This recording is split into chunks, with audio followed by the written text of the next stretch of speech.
সাশ্রয়ী মূল্যে মানসম্মত স্বাস্থ্যসেবার প্রতিশ্রুতি দিয়ে যাত্রা শুরু করা আদ্দিন ফাউন্ডেশন এখন খোদ সন্দেহের কাঠগড়ায়। যে প্রতিষ্ঠানের উদ্দেশ্য ছিল আর্ত মানবতার সেবা, সেখানে এখন সুর উঠেছে কান্নার আর দাপট দেখাচ্ছে লাঠি সোঁটাধারী নিরাপত্তা কর্মী বাহিনী।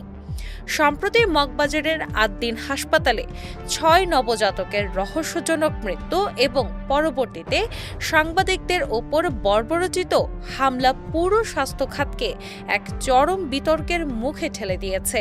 গত ২৭ মে হাসপাতালে ৬ নবজাতকের মৃত্যুর ঘটনাটি ছিল কেবল হিমশৈলের চূড়া মাত্র। এই ঘটনার পর নড়েচড়ে বসে স্বাস্থ্য মন্ত্রণালয় ও বিভিন্ন আইনশৃঙ্খলা বাহিনী। ঘটনার তদন্তে সরকারি সংস্থাগুলোর পরিদর্শন যখন চলছিল, তখনই বেরিয়ে আসে এক অবিশ্বাস্য তথ্য। স্বাস্থ্যমন্ত্রী সরদার মোহাম্মদ সাখাওয়াত হোসেনের ঝটিকা পরিদর্শনে হাসপাতালের কলেজ ভবনের ছাদে মিলেছে একটি অবৈধ বেকারি, যেখানে নিয়ম নীতির তোয়াক্কা না করে চরম অস্বাস্থ্যকর পরিবেশে বৈদ্যুতিক ওভেন ব্যবহার করে তৈরি হচ্ছিল খাবার। রোগীদের স্বাস্থ্যসেবা নিশ্চিত করার বদলে হাসপাতাল কর্তৃপক্ষ সেখানে গড়ে তুলেছিল এক বাণিজ্যিক আস্তানা।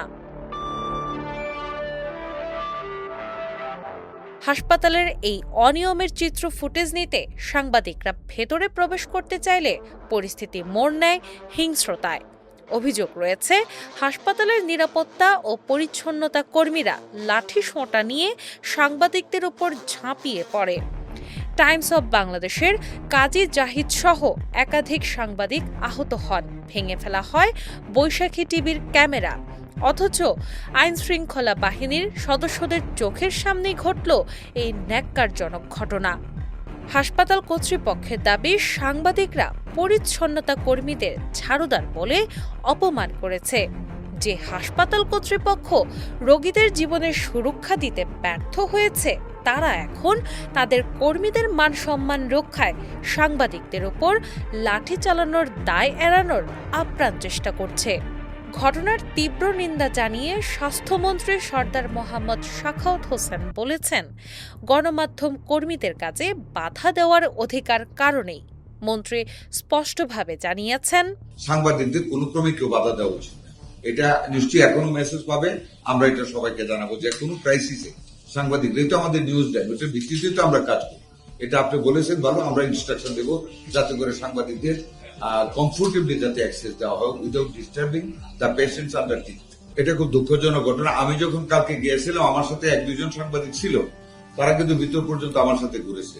পরবর্তীতে আমি আসার পরে আপনারা অনেকে গিয়েছেন, তারপরে আমি আপনাদেরকে যখন দেখলাম পরিস্থিতিটা খারাপ, একটা অঘটন ঘটে যেতে পারে, আমি আপনাদের একজন সম্মানিত মিডিয়া ম্যানের সাথে কথা বলে বলছি, আপনারা ঠিক আছে, একটা ঘটনা যখন ঘটে গেছে আপনারা দয়া করে চলে যান। এবং আমি গ্রেটফুল আপনাদের কাছে, ওরা যে মারমুখী হয়েছিল, আপনাদের উপরে যেভাবে আক্রমণ করার চেষ্টা করেছে, আমি ভিডিওতে দেখেছি, তা আপনারা তখন ওখান থেকে চলে এসে আমি মনে করি বুদ্ধিমানের কাজই করেছে।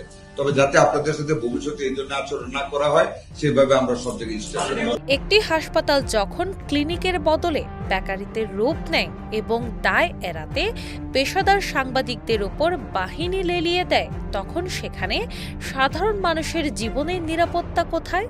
হাসপাতালের লাইসেন্স দেওয়ার পেছনে কার হাত ছিল?